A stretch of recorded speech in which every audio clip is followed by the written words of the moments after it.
Welcome out to another episode of It's All Been Checked Before. This time, Star Trek 6, The Undiscovered Country. It's not undiscovered anymore. We found it. Star Trek 6, The Undiscovered Country. Speaking of finding things undiscovered, I don't know if it's, what are we talking about, Christopher Columbus? Find our Facebook page. Go find it. It's All Been Checked Before. We're on Facebook. Engage with us there. Engage. I sound like Picard. Engage with us there. Talk to us. All kinds of fun stuff there. It's getting funner every day and more fun. Also, I might as well mention it while I'm here. Patreon.com/IABD. Become a member. You can see all this video. You can see the New York Mets shirt I'm wearing right now. Well, you don't know it's a Mets shirt, but I'll tell you it is a Mets shirt. But you'll know when you get there. Patreon, it's so inexpensive. But right now, discover us talking about Star Trek 6, The Undiscovered Country. On It's All Been Checked Before.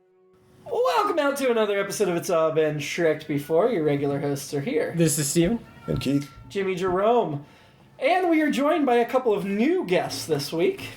Please introduce yourselves. I'm Sean. Hi, I'm Sabrina. Sean and Sabrina, welcome. You're joining us for our special Star Trek 6 episode. Tell us, what is your Star Trek background?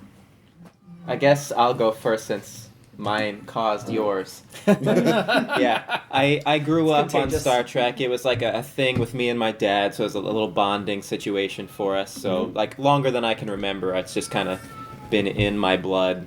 And then when we got together, she really hadn't watched much of it, but I set about correcting that as quickly as possible. You want to let them know how that's gone for you so far? So far, so good. So good. Right now, I'm well into Voyager, Deep Space Nine, and we're getting there. Wow. 5 years down. Sweet. That's fantastic. Well, thank you for joining us for the film. Thank you for having us. Yeah, absolutely. Anytime. We love having guests on the podcast.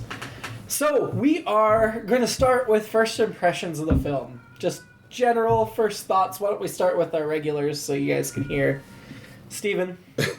You guys asked me about halfway through what I was feeling. I was definitely on the fence very much for a number of reasons, which we'll get into. But at the end, I thought it was fun. It was several different movies. It was a prison break movie. It was a legal thing. It was a mystery. It was, all that stuff.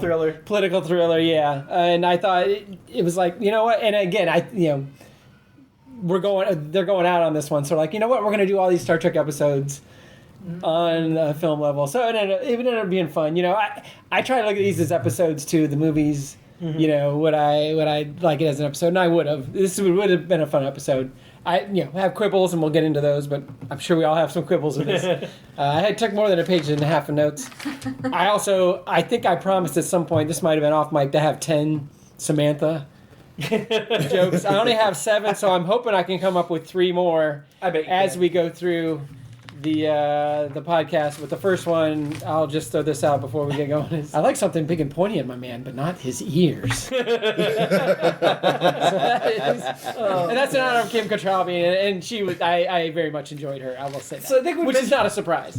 I think we mentioned on the podcast before you'd never seen this, even though you're a huge original series fan. Yeah. Did this feel like a good send off to the crew as a finale? Yeah, I think it's never going to be like, oh man, I really wish they'd done this, or it was never going to be enough. But I got into it in the 70s, and I was like, let's start doing them now. Sure. And I was thinking about that recently. It's just like, because we were talking off mic before the show about all the Trek series coming out, and like as a kid, I'm like, all I had was TOS, so that's why I was so into it, and I was so obsessed with and that's why I know a lot about it, or knew a lot about it. So yeah, so that the part of me was like, I was also thinking, man, I wish they'd done.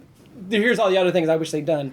But they tried to cram a lot of them in here, and lots of times when you try to do that, it can just be a mess, and I thought they did a good job of actually melding those together. Sure. And we'll get into melds later. That's my first impression. Sorry, I went on at length. This is a movie where another one of those things where I wasn't sure if I'd seen it, and I clearly had not. I'm fairly certain that I hadn't anyway. I didn't really remember anything from it except, of course, for the scenes I'd seen in the trailer, which I can still remember decades later. And that's one of the reasons why I don't like to watch them anymore, because I realize that it's still just, I'm waiting for these little things to drop, and it's just, anyway. Yeah. So, first impression. Well, it's more like the millionth impression for me, because I've seen these movies ad nauseum growing up, but I've always thought, one of the better Star Trek movies overall, and a terrific send-off for what is still my favorite crew. And I'm really glad they got to go out on a high note like that. Mm-hmm. I do enjoy Star Trek V a lot more than most people, but you'd like to see them go off on something that's well received, and this certainly was far better received by the general public, and I think worthwhile. For sure. I think it was really good that so much of the original series, not so much of it, but like one of the primary villains was like the Klingons, and then to have the last movie be, here's what's going to the future with the Klingons. We're going to make this peace. We're going to move forward. And that was really nice. My first impression is I love this movie. I think the even-numbered movies are the good ones in general. I love the motion picture. I enjoy 5. I think 3 is the weak point of the 6 films. But, yeah, I love the Shakespeare. I love Christopher Plummer as the Shakespeare quoting Klingon and everything that goes with that. And there are a lot of little Easter eggs in this movie. We'll get into some of them. One of them I'm going to talk about right now. Rene Auberjonois, who I mentioned I saw on IMDb, was in this movie, and I wondered if he was that Klingon on the bridge. He was not. Oh. He played a character named Colonel West, who told the Federation president that if we get into full-scale war, we can clean their chronometers. And then he presented a plan to rescue Kirk and McCoy that the president denied. Now, you may not remember these scenes because they are not in the film that we just watched.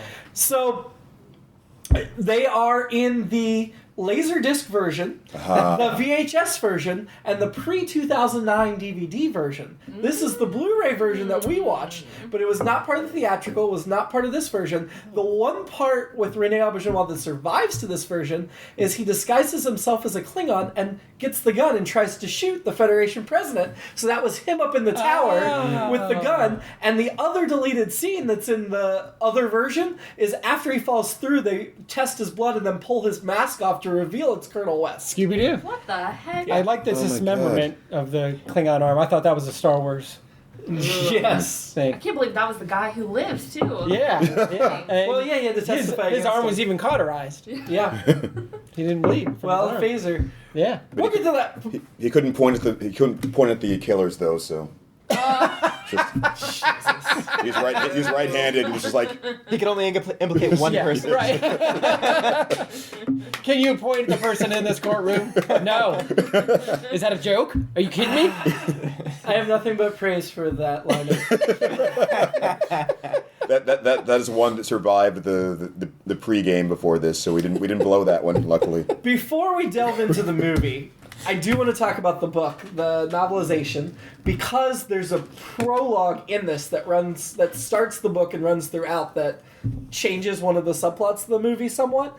These novelizations are generally based on the shooting script before the movie's filmed because they want to release them at the same time as the film or slightly before, so the author doesn't get to see the final version. So there are changes like that. Like, for instance, at the end where Spock's like, if I were human, I would say go to hell. And then he adds, if I were human. In the book, he doesn't add the if I were human, but that's brilliant, and of course that needed to be there. But there are minor changes like that in any book like that. The Generations has the big difference, which we'll talk about when we watch that movie, because they filmed one ending and then ended up refilming and did a different ending. But We're going to get to that, what, 5 years? actually, Generations are probably only like Is it 2.5, 2 years? 93? I think 2 years, Okay. yeah. So, Shatner's biggest complaint with this film, what he didn't like about it, was he thought it made Kirk too racist, which is a legitimate complaint, I think, even though, obviously, a main theme of Kirk's story in this is overcoming his bigotry. But what they did to make it more raw and make it more justifiable in the book is we get a prologue of Carol Marcus, who has been injured in a Klingon attack. And he has been sitting by her bedside. She's in a coma. He doesn't know if she's going to wake up. And he's 3 months away from retirement. They had been spending a lot of time together, and he was retiring with her. Aww. And so having that rawness led to That would have been nice the racism being front and center, because he was, they killed my son. My love of my life may be dead, and now I have to go into this situation. Yeah. That would have made much more sense for some of the tension there. Yeah. It is just kind of a funny idea, though. Like, we don't want it to be too racist. We want it to be the right amount of racist. Yeah. And this was maybe, if they had only killed his son, it's too racist. But if they got his ex-wife too, then it's just right. Well, I think it's not the racism that's the issue in that regard. I think it's the rawness and the immediacy. Like, they killed your son 10 years ago, then you don't have the excuse for bringing that back up because you should know better. But if you've killed your wife yesterday, it's a little more forgiving, I think. Even if the thought is totally wrong and the feeling is totally wrong, I think somebody going through immediate grief can get a little more leeway than somebody that's had time to process. And does he... Right. I mean, he says you can't trust them and that kind of stuff, but I feel like he's talking about them as not as individuals, as people, as an entity. A culture. Yeah, because, I mean, the Russian-U.S. parallels are very heavy here. Yeah. So it's very. Well, you can't trust the Russians, and, of course, you can't trust Americans either. That's more true now than ever. Political statement, you're welcome. Nimoy's character, Colonel West, was named after a primary figure in the Iran-Contra scandal, so that was supposed to evoke as well. But yeah, so... Especially coming out in 91. Yeah. Since Stephen brought that up, well, first I want to jump back for a second and say that Sabrina had a great line during the movie about the son, which was... Oh, yeah. Oh my gosh. Yeah, so I didn't even realize. So the events happened 10 years ago. His son was killed 10 years ago. Yeah. He only knew his son for 20 minutes. Yeah. I mean, it was a little longer than that. That's one of my complaints about Search for Spock. Is like, was it necessary for them to kill him? They could have killed Saavik. And, I know it ends up kind of feeling this. Yeah, that's the other discussion I want to have too before we get into the book. Yeah. Too big is Saavik. So obviously, when they introduced her at the con, she was supposed to be a lead in the rest of the films as like the 8th character in the crew. And in this movie, as Nicholas Myers was putting together, it was actually, when we look at the writing credits, story by Leonard Nimoy, Lawrence Connor, and Mark Rosenthal. Screenplay by Denny Martin Flynn and Nicholas Meyer. So Nick Meyer came in after Nimoy and the other guys created the story and did the screenplay and directed it. And he obviously was involved with Wrath of Khan. So one of his things was he really wanted to bring Kirstie Alley back as Saavik. He hated Robin Curtis as Saavik. Wow. I don't blame him. I don't really care for Robin Curtis as Saavik. So the idea was Kirstie Alley would return as Saavik in this film. She wanted too much money, of course. She was on Cheers. Cheers had blown up. She wanted a lot of money. I remember we talked about before that she wanted a payday as big as Shatner to do Star Trek 3. Yeah. So... So they could not make a deal with her for Star Trek 6, even though she tried. So that's when they created Valeris. But knowing that Saavik was supposed to be in all these films, was left out of 5, but was in 3 and 4 a little bit. Probably would have been more if Kirstie Alley stuck around. Well, more in 4. 3, she was obviously in a lot. This was the ending to the Saavik story. It would be so... I mean... It's one thing to be introduced to this character and get to know her, and I do remember the first time I saw this, I was surprised when she was unmasked as a co-conspirator. But if you had spent 5 films with this character and then she was unmasked, and I do think you can see from a logic perspective how she got to where she got to.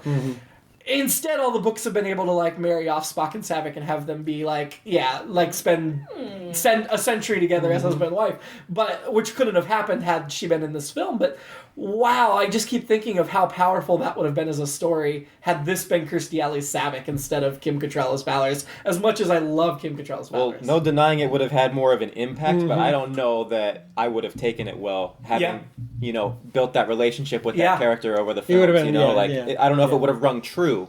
You know? Well, I think it would have depended what they did with her in Star Trek 3, 4, and 5. Right. I think from what we saw in Star Trek 2, you could draw that connection. And even 3, because she didn't get a lot of character development. It was more just like, I'm going to hang out and sleep with teenage Spock, because that's all she could do. But depending on how she did a lot more than that. Depending on if she had been in the whole range of films, like if she was whatever her role was in Star Trek 5, that would have had the influence. But you're right, if they just bring her back after a 3-film absence, that would be... You definitely have to flesh out that character a little more. Now, if they had started her arc knowing that eventually she's going to be the heel or whatever, maybe done that differently. But I feel like she's such a beloved, wholesome character, I agree. which would make it more of an incredibly mind screw of a reveal. Right, sure.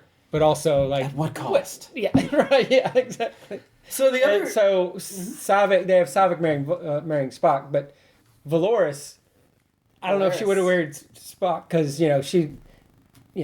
Half human, half Vulcan. I don't care as long as they're all man. That's 2. I'm up to 2. We get a little more Valeris backstory in the book. That basically her parents died young. She wasn't raised in the Vulcan tradition, and inspired by Spock, she got into the logic and the Vulcan and then trained and went to Starfleet, and so her background kind of gives her a little more explanation. Yeah. They also mention a lot in the book, like several times, like, I don't know, 6, 7, 8 times in the first few chapters, the Organians have recently disappeared, which it would have been nice to throw a line in the movie that Starfleet and Klingons, because they've been in a Cold War, because the Organians told them in the 60s, the 60s series, you can't fight, we're not going to let you have war. Yeah. Oh. And then everything after that we see, they fight, and they have war. Right. So even saying they recently disappeared, it's like, no, they disappeared before the films, I guess. But yeah. And they talk about Kirk, McCoy, and Scotty retiring, and that Spock's going to retire out of respect if his crewmates are retiring in the book. And he's old as heck. No, Spock's not, because Vulcans live like 200 years. Yeah, and he's only the same age as, like, he's a little bit older than Kirk, but not much. Yeah. And at this point, Chekhov was undecided on his future, and Uhura was going to teach at the academy, so... Nimoy did look a little older than everyone else for some reason. He did, but that's just Nimoy. It just makes him look more distinguished. Yeah. He doesn't look much older in Next Gen, which is set, like, right after... Yeah. Well, it's set, like, 75 years after this. So something I was thinking about before when Stephen was talking about the Cold War aspects of it. That's one of the things I think that bothered me throughout the movie was that they were using this as sort of like one of those cheap shot pitch meetings of like, let's do people of color jokes, essentially. Like the whole, they all look the same. Instead of, that doesn't really fit with the political aspect of what you would associate with them before this, and this is all about them being savages and not knowing how to use napkins and whatever else. And we've talked about, like, there are times where it feels like they deal with the Klingons as if it's a racial thing, right? But then the '60s origination was more like they're the Russians, yeah, and the Romulans are the Chinese or whatever. However you want to geopolitical. But I mean, they even throw in the Nixon line. The old Vulcan proverb. Yeah. Only Nixon could go to China. Adorable. Which I loved. It's hard to... I mean, it feels... It's almost as if Spock is messing with us. He is. Or messing with it. He's making his little joke. Okay, I wasn't sure. No, so Spock... We saw bits of Spock's humanity before he died. But after his death and rebirth in Star Trek 4, 5, 6... he is in touch with the humor and the human side. I think dying helped him figure out, like, his dual personality, because he makes so many jokes in these last films. Right. So you think the Doyle line was a joke from him too? The what line? Arthur Conan Doyle, like my ancestor says. Well, okay. So I don't know if it was a total joke, but if you notice, Spock is Sherlock Holmes in this movie. Once Kirk goes missing, and I know we're jumping way ahead. We'll come back to the beginning here. Sure. But once Kirk goes missing, Spock becomes Sherlock Holmes. He's going to investigate, the improbable. If you eliminate everything else, the impossible must be true. In a way, that's his role in the film. So I liked that connection. And director Nicholas Meyer, big Sherlock Holmes guy. Oh, yeah. Oh, right, yeah. Oh, yeah, he co-wrote the... 7% Salute. Which I've never seen. I've just read about it. And I have to... Maybe that should be a special episode. It feels like we finally got to see Spock use logic for an actual purpose. I suppose this is one of those show versus tell things, I think. Yeah. Like throughout the series before that, it's like, Vulcans are logical. Vulcans use logic. And This is illogical. Yeah. I like logic and just don't really get to see him actually investigate something in that way. I'm telling you I'm logical, so I am logical. We were looking at a meme just like a week ago where like 83% of the times that Spock gives like a logical estimate in the show, it ends up being completely wrong. So, Is that kind of like 83% of the song "Ironic" by Alanis Morissette? It has nothing to do with irony. which is the ultimate irony. She's really just playing 3D chess. Oh, yeah. The one other detail from the novel, which really doesn't have anything to do with, but I knew you guys would appreciate it, that late night on the Enterprise for the dinner is actually midday on the Klingon ship. They're on different time schedules. So, yeah, while you're talking about that, I wrote down there's a giant clock above the view screen. There is. For what planet? Because we needed to, well, it's for Earth, obviously. But we needed to see, like, it's 3 o'clock in the afternoon, we're inviting them for dinner. Oh, now it's midnight and they're still up, right. Oh, right. And then the Klingons like, all right, we'll come over at 1930, but they're at no point like, 1930 where? There's time, yeah. Right. I think they assumed. They're inviting us for 1930, it's going to be their time. That was something that struck me at the secret Kittimer conference, too, when the Federation president is doing the announcement, and he's like, we estimate that Kronos will have to be evacuated within 50 Earth years. Like, you're courting the Klingons, like trying to win them back, and you're still not even using their time. You're not converting? Yeah. Yeah, that's great. They couldn't even convert to the Klingon metric system. You're right. While wooing them. While we're on that subject, though, This ties into the other thing about they're really demonstrating and really leaning in hard to that colonialism thing, inalienable human rights. And then, but I love that they had Burkalam on it and said that's racist for you even saying those words. Do you not hear yourself? Do you not understand? And I love that meta commentary on what Star Trek. Because Star Trek obviously is a positive future, but there, as we've discussed, I mean, Janice Rand gets sexually assaulted how many times in the first few episodes of the series? Like 6 times in 7 episodes. There are big blind spots, and I appreciate when they take the time to comment on those blind spots and point them out and acknowledge their failures. Which Lower Decks is trying to go back and do even more. And there's just that aspect of, I know we've talked about this in past episodes, the aspect of holding up human values as being the paramount of things. Right. Which is also, again, with the allegory of assimilating other races and cultures, and this is... Worse than the Borg. Yeah. I did want to also mention from the novel, you'll appreciate this because you're a Star Trek 5 fan, Cord, the Klingon ambassador, in the novel is on the Klingon ship with Gorkin and advising him. That's cool. Even though he does not appear in the film. Did anybody else catch that the one of the Klingon ambassadors in this movie was the same guy that was prosecuting against Kirk in Star Trek 4? No, I missed that. Oh, no. They're having like the trial to demote Captain Kirk or Admiral Kirk at the time back to captain. They have a Klingon advocate prosecuting that he should really be disciplined more harshly, and it's the same guy that's in the Federation president's office with the Romulan ambassador in this movie. So the Klingon ambassador, so that would be Klingon ambassador Camerog, John Shuck. Oh yeah, that's right. Because we talked about John Shuck. That's right. I forgot that he was in Star Trek 4. That's right. We did talk. I mean, he was very recognizable as John Shuck. Yeah. Best known for Star Trek 6-4 and the movie MASH as Captain Waldowski. The Painless Pole. So Sean answered one of my questions, which and Dick Tracy, of course. Which I'd written down, the question? Which was simply Captain Kirk, because I'd forgotten what had happened there exactly for it. Yeah, Captain. Also, I just got a couple more notes in the book and then we'll jump into the movie.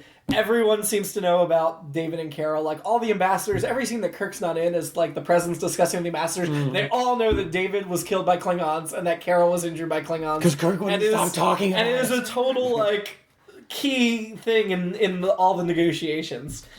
Also... is it like they're walking on eggshells around him for those reasons? A little bit. Like, they're like, oh, well, okay, I guess we can kind of understand why he murdered the Klingon ambassador, because, they did kill his son, and they injured his... So, I guess we believe it. The other 3 things I have from the book, I'm going to wait till we get to the scenes in the movie that they relate to, but let's jump into the movie now that we're already 25 minutes into this podcast. Every time. Starts out saying for Gene Roddenberry, which was nice, because he died the month before, or 2 months before. Aww. So very, very fresh. And then they went back to the old credits, basically, by saying starring these 3 guys. Also are co-starring these other 4 people, because in the original series, it was only ever starring the 3 actors. Everybody else had to wait to the end credits. And then they did also starring for everybody else, so that the 7 got prominent position, which I thought they should have for the final movie. That was really nice. We start on the Excelsior with Captain Sulu. So for that shot, I have... that Sulu looked too pleased with himself with the beverage he was holding. Is he drinking tea or coffee? It was tea. Oh, he drinks tea.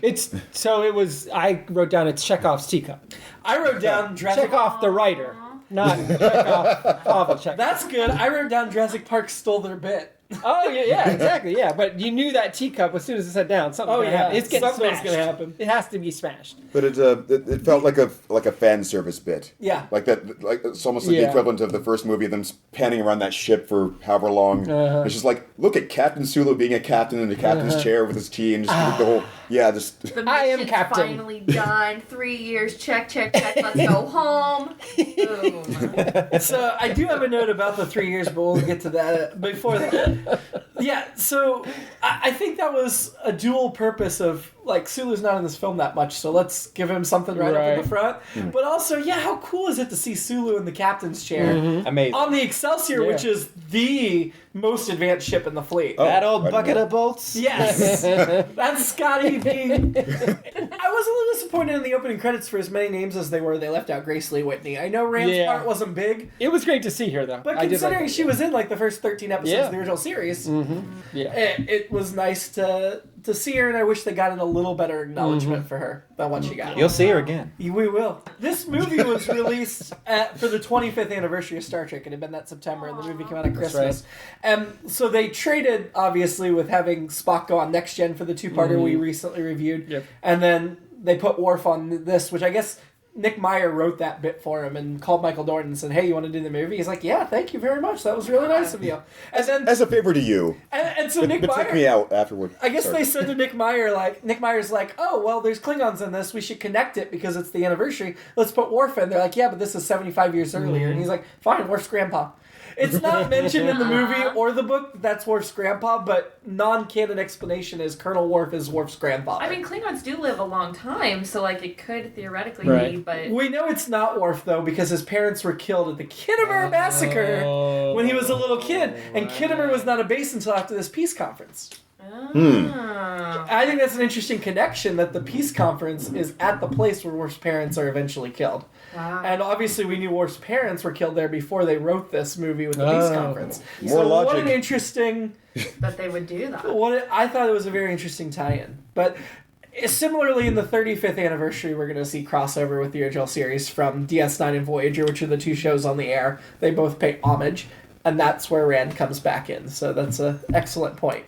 Were you about to talk about the meeting they were having where they're gathering the crew? No, I was going to talk about Praxis Explosion. Oh my god. That seemed a pretty... Oh, I'm sorry. Yeah, We're that still seems 5 important, minutes into the film. Oh, yeah. Go ahead. Praxis exploded. Oh, yeah. And such a Klingon or toxic masculinity thing to be like, everything's fine, there was an incident, we don't need any assistance, we're good.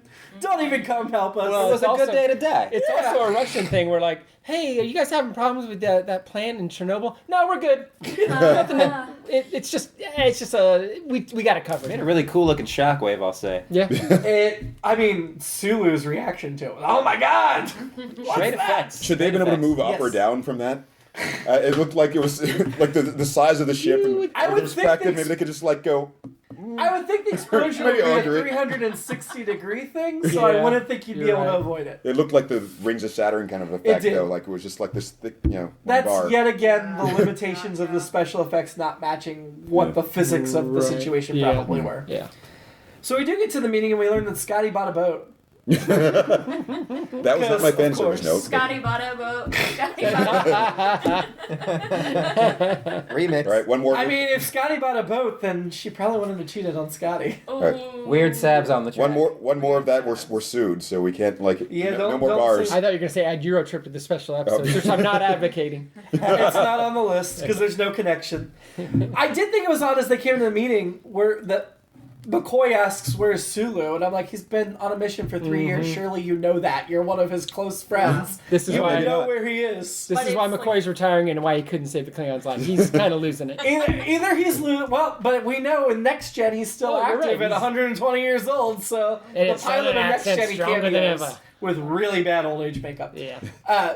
Yeah, he's really, really old, and he says something to Data about, I don't see no pointed ears on you, boy, but Yeah. you sound like a Vulcan. He gets more Southern and, he more gets racist. more racist. Yeah. Which is funny, we commented that McCoy, who's usually the most racist person in the crew, is the least racist member in the senior staff in this movie. And Well, really- it brings you right back. You don't want to be too racist. You want to be just the right amount. Yeah. Well, I think McCoy's one of those people that's only mean to the people he loves. And so his racism is coming from a place of love. And he doesn't love the Klingons, so he's not going to be racist to Well, them. and to be fair, we know as we all get older, we get more racist and more Southern. That's just And more Republican? that's human nature. Yeah, everyone told me I get more Republican as I got older. Yeah, it hasn't happened, has it? Not yet. No. So they mentioned at this meeting that the Klingon Empire has 50 years worth of life left, but I feel like that's a little bit anticlimactic because we've seen the Next Gen and we know the Klingon Empire survived more than 50 years. Well, I think this Because is Thanks the to help from the Federation. Right, but before we see the Federation help them, we know the Federation had to have helped them because we know already that this has to work out. and I didn't read the novelization, but they Well, actually, according to the novel. So to me, this is where the USSR stuff really comes in heavy-handed because the Soviet Empire, the Soviets were crumbling, the republics were all crumbling, and it was specifically for that reason. We spent a bunch of money to destroy them, and we destroyed ourselves. Well, that's a different podcast, and they were crumbling, and 91 was when the wall fell and all that stuff happened. And everyone's like, well, let them. And there were factions like, let them rot. And then there were other factions like, we need to have an enemy so we can keep spending money on defense. And then there were the in between was like, let's make them capitalists like us, which I think is kind of where we end. And let's help them. And yeah, we didn't quite do a Marshall Plan, but one last time we're going to do this Soviet-U.S. parallel before they're done, and then you can do whatever you want after. You say it's a Soviet parallel, and it is. But all I could think of on this is if the Democrats don't pass the voting rights and run a Republican rule, the country that spends all their money on the military, has no regulation, is all in a capital. All of a sudden, this is a movie about us falling. Yep. Yeah. We're the Klingons. Absolutely. We're the Klingons. Yeah. I don't know. It sounds a lot like our present more than a possible future. That's a very close future. The next 2 years future. Okay, so Praxis hasn't exploded yet. That doesn't mean but, that the match isn't lit. But we've already seen all the reports that it's gonna fall, and we're ignoring it anyway. Yeah, I'd say climate change. It doesn't feel like we've got 50 years left in us either. No. So that's what I'm saying. I feel like this was a little bit more than. Yeah. How do we like the Spock reveal? Oh, that was my second note, actually. That was just so cheesy. It was like, we know who it is. Yeah, but at the same time, it was still cool. If you're sitting in the theater and Kirk just said, well, we know where Sulu is, but what about Spock? It's like, I can't wait to see him. They're going to make me wait another 10 seconds. Why are they making me wait? I don't know. And just the way the guy I introduced felt like him, you were expecting someone else. You never know. So I put that they've already learned to hold back Spock for the entrance. Yeah. Very much like TNG, actually, from around that time. Oh, you're right. You're right. It was, yeah, so they even brought him in. Yeah, they had the top of the face cut off, even so he could walk around the table. Yeah. And it's just Spock. That whole sequence with Spock was. I mean, it was cool though because it's like, oh, we get to see him. It's exciting. And then we get this whole scene where Spock's like the outsider who volunteered Kirk in the Enterprise, and he's at odds with his captain right away. Which I don't know how I feel about that because I felt like, I mean, obviously they had to get Kirk to be the like the Klingons and all that, and they have the conversation afterwards. But I felt like it could have been a higher level to it of like. It just seemed to get real quick to like, well, you betrayed me or whatever, and I wrote down a bad coworker. Filling you out to your boss. Right? Yeah. What the hell, man? Yeah. That one that seemed like a false construct to me to create this conflict, and the other one's all the legal stuff, which we'll get into later, the getting thrown in prison. But I moved past those. But what I liked was he says, "I personally vouched for him," and Shatner does a Shatner there where he goes, "Personally vouched." And personally vouch sounds like a euphemism to me. For what? I don't know. You guys do it. Come up with your own.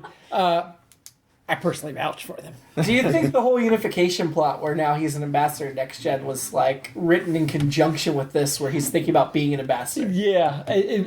That came back to me as I watched it. Yeah, definitely. It feels very much like these two went hand in hand, and like this is Spock Ambassador now. And they mentioned that they filmed this on the Next Gen sets while Next Gen was on hiatus. Which that engineering room, man, that looks like the Next Gen engineering room with just different graphics and different lighting. I didn't even catch it. To save budget, and they and part of that helped Next Gen though because they like redid the transporter room to be more detailed and interesting, which Next Gen then got to take advantage of because the movie budget. Yeah. And when they started doing next gen movies, they used some of the effects shots from this movie in those. They did. Full circle. Did that even pay off as tension later? It felt like it was just immediately just whatever. Well, there was the apology scene at the end. Yeah. Oh. Yeah. Wait. Where they're trying to make good before the climax, where Spock's like, "I shouldn't have volunteered you," and he was blaming himself, and Kirk's like, "No, it's fine. I was the wrong one." Okay. But yeah, they're still two old friends, and even if Spock ticks them off, they're still going to be two old friends. Well, I mean, it didn't feel like the tension was carrying through the rest of the movie until... Well, no, because Kirk's life was in immediate danger. Yeah, I do think, though, we start to see Kirk and Spock growing apart a little bit in this film. And we know they're on different paths after this, so I guess that's part of the... And I did like how this kind of functions as, like a snapshot of their aging friendship. It feels like, on the one hand... Spock nominating Kirk and crew for this particular mission is a reflection of the esteem that he holds them in. Right. Like, they can do anything. And maybe sometimes they fall a little short because they are human, but he just doesn't see them that way. They're the big damn heroes of the story, and he knows it better That's than a anyone. great point. Yeah. I mean, 3 months from retirement, what a great capper to their career, even though they don't see that. But then on the other hand, Yeah. the aging friendship, maybe they don't spend as much time together as they used to, and maybe this also functions as kind of a grand gesture to pump some fuel back into it. Yeah, that's good. We know from like the books and stuff, it's McCoy and Spock that are best friends, and Kirk's been left out. From the books, not this book, not this book, other books. Cause there's a great scene, I can't remember what book it is, but Kirk goes over to Spock's apartment for a drink. And this is like in the movie era or slightly after Star Trek 6, I don't know. And he doesn't have Kirk's favorite drink on hand. He's like, "Oh, I'm sorry, can I get you this instead?" And then McCoy shows up and he's got McCoy's favorite drink. right. And Kirk's like, "Why do you have McCoy's favorite drink but not mine?" And Spock's like, "He comes over a lot more often." Like, they're besties. And I love that because Kirk's That's married sweet. to the ship. And Spock and McCoy have that since the death and back to life thing. And that's what I liked about Star Trek Beyond. They finally got that Kirk Spock, or McCoy Spock thing right. But anyway, we'll get to that in 10 years. 15. No, when he did the forget note, it took away a lot. Yeah. That's So that's he overshot. Remember, yeah. So we Did I get say to remember or forget? I don't remember. we get to Kirk's personal log scene, which we all know is foreshadow. Well, maybe you guys didn't. Right, It was all right. foreshadowing to the trial and setting all that up. And they even put the picture of David on the desk, which for some reason is in black and white. right. But like reminder, like here's filter the on there. sun. Well, it's not like Kirk took the photo. No, it's. But Carol didn't have one colorized photo she could give him. no, it was her Instagram filter at the time. That's what she was like. That's good. This looks so much classier this way. I'm going to put it in grayscale. And I like that Kirk says you could have knocked, which goes to our long-running theme of this is once again, and it pays off in a bad way. Once again, the open door policy on Enterprise screws them again. Yeah. Lock your doors, people. Oh, and the scene where, like, oh, you can't fire a phaser. Like, how many times have we seen a phaser get Right, discharged? exactly. No, that, what? Oh, there's a number of continuity things in this Yeah. film that just logic for the moment, not for the franchise. She mentioned she was top of her First class. Vulcan, the graduate Top of my top class. Yeah. Can you relate to that? never. Top of Not my once. top of my class, and I was on top of a lot of my class. Yeah. Now we're Sammy. rolling. Now we're rolling. Sammy. I have There's one. I love it. So, Kirk's personal log thing, I feel like at least he understands that his views aren't good, because he says something about, well, how could history get past people like me in that monologue, Oh, where yeah. he's acknowledging that, like, and he says something similar later to, I can't remember who else, but later in the movie, he's like, yeah, or it might be Spock, like, are we useless now? They need to get past Yeah. us and go on to the next generation, which I'm sure was a What a lot of good handing line. the franchise over. Right. Yeah. But at the same time, it's like, no, Kirk, that's why Kirk is the hero, because he understands his own shortcomings and tries to deal with them. Did he use the term next generation? No. Oh, man, that Can would've you been- imagine? He does say something about, like, to our posterity, you know? Wait, There's was that that the- scene with Okay. Spock and Valeris, too, where, I thought it was sexual. yeah, no, she's Samantha aside. Well, She's yeah. definitely into him, but he's like, no, I got Savick at home. You're too young. You're the. I think she's the. I like, always thought he was into Kirk. I mean, That's all. there's a lot of There's a lot of stories fan on. There's a fiction. lot of books now. There's a lot of online stories about Yeah. that. No, it's McCoy. It's not Kirk. Right, And so McCoy. do you think, I think the three of them could be very happy together. as far as props go, do you think that cup was another sex toy that they just appropriated to use? No, but how illogical was it to have so much stem on a little cup? I don't know if it's in that scene where she says might make things pass smoothly. The Might make- Romulan ale might make the evening pass. Oh, that's more right. Might smoothly. make things pass smoothly or make for a smooth pass. And then not long after that, she says, and I don't even have to change this line. You might have work. Snap to it.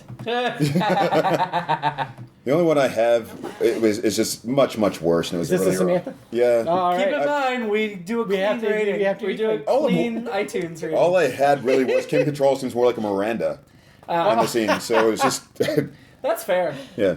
So we meet Chancellor Gorkin, played by David Warner. Was it too soon to reuse David Warner in the Star Trek franchise? What was he before? In Star Trek V, he was the Earth Ambassador. The last film. Well, apparently not for me. So, I mean, so Keith, if you're watching like we're watching, where we've watched a couple seasons of Next Gen in between, you've got some space. But if you're only watching the original series Like the films movies? and you go to Star Trek 5 and then you go to Star Trek 6, then it's like that would be he's good. in another movie again. Yeah, well, but he's in Klingon makeup. He is yeah. Well, I mean, how far apart were the 5 and 6? No, I don't even remember. like 2 years. Maybe. I might recognize him. But as a viewer, Yeah. looking back and watching them back to back. Right. I mean, I liked him as Gorkin, but at the same time, I was like, was there nobody else in Hollywood? Did you have to reuse one of your major actors from the last film? I kind of look at it as, yeah, we got you last film, but we didn't really get to use you. That very was well. part You of were that. That's barely what I was in gonna it. say. That was part of the reason. But then this film, he They was barely underused in. him. Yeah. But he had more gravitas, you know? He Like, did. it was an impactful role. Like, Yeah, if you that's remove his character from Star Yeah. Trek 5, nothing happens differently. Exactly. Yeah. We didn't have all the flirtation with the Romulan ambassador. They cut a lot of his scenes in 5. They did. which was They part cut the a lot of problem. That the, makes more the sense. subplots of the So, but- ambassadors. We meet Chang, played by the great Christopher Plummer, Yeah. best known for The Sound of Music. That's not even in his top 4 at IMDb. No Well, way. What's top? their methodology is The IMDb says he's best known for Beginners, of course. The Insider of 1999, I think he All the probably got Money in the nominated for an World, Oscar for that. and Remember. And he was in 12 did. episodes of Departure in 2019 through 2021. Obviously, he unfortunately recently passed away in 2021 at the age of 91. Oh my God. But yeah, Sound of Music's where I best know him from. He's got so many credits, 217. But damn, he was working right up until the end. Yeah. He was. But man, I love his character in this film. So good. Chang Yeah, is like the best part of this movie in a great movie. In terms of other than like the fan service to the original crew. And I think, I'm always down on the Klingons. They're not my favorites, but that's changing. But So at this you point, like a little racist like Kirk? Yes. no, well, You've never trusted him and you never will? He'll never Yes. forgive them for the death of his franchise. I think he's the most engaging Klingon to this point. Yeah. I mean, if we ignore Worf, but on the TOS timeline, Yeah. he's Campbell, and then Trouble with Triples is fun. Yeah. And you got Kalikos as Core, and you got the guy as Kang. And Sarah, Michael and Sarah. Michael and Sarah. Yeah. What a voice. Those guys are all great, but I think And this they'll all guy's be back the in most Deep fun. Space Nine. Yeah, I think this guy's the most fun and because those other guys are like, "Rah, rah," I just We talk about in the original series how much we love when Star Trek gets into Shakespeare. And not only is the title of this movie a Shakespeare quote, but there's so much Shakespeare with Chang. Although he randomly throws in like a little Sir Arthur Conan Doyle, even though there's no reason for him to. And a couple other other things, I and a think. little Hitler at the dinner party as Yeah. well. No, hold it. Right, let's The big three. Let's start with the Hitler thing, because since that. You know what start with Shakespeare being Klingon apparently? Because Shakespeare, the original Klingon. Yeah. All right. I thought this was a cool callback to some of the TOS diplomatic dinners, Journey to Babel. Yeah. The dinner with Khan, where there's always an enemy there and they're sparring or whatever. With words, though. Of course. And it was McCoy and Scotty playing peacemaker and liking giving the Klingons a chance, Right. which are the two least likely in that cast to do that. But it's like you doing all the research while he skates on. Role reversal. So my note there was it was also very strange that it felt like the Klingons were coming off as being more progressive in this. They were. So Let's be specific Klingons. Gorkin Right. and his daughter. Right. As it were. Somehow they got Okay. power in this Okay. militaristic empire. Well, what I mean is even as opposed to the Starfleet officers at the table, I felt like they were getting schooled like constantly as far as like the Klingons actually seem more high-minded, and that's usually not what you're seeing like a Picard, obviously, Yeah. near the table. It's like I think there were people that would argue that Gorbachev was more progressive than Reagan, and they'd probably be right. Probably because but Reagan More was not- progressive than Reagan? Believe it.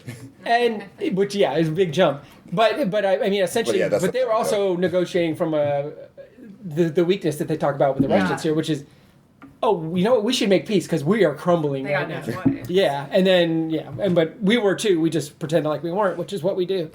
I think the dinner opens that we need to do our fashion segment now. I was going there next. I was going to ask. before you get there, Oh, but just Take it back. yeah, just what I mean to say is as far as calling them on like the human rights and so forth.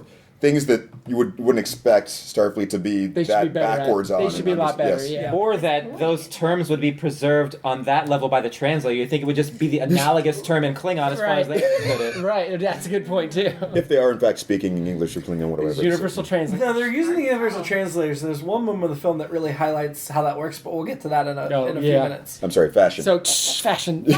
From How do we fashion like- to fashion. Perfect. Now that's a segue. That is a segue. What do we think of the Klingons' outfits? Like I only remember the boots, of course, and I think we've seen that in TNG maybe once Yeah. or twice. Yeah. Like a better looking version, though, I thought. Yeah, I'm sure. Which is there's something strange. This being the movie. That Well, you gotta have them on the big screen, so you gotta pay the extra Yeah. money to. I make think it look- these are- Well, no, I thought the TNG ones looked better. Oh.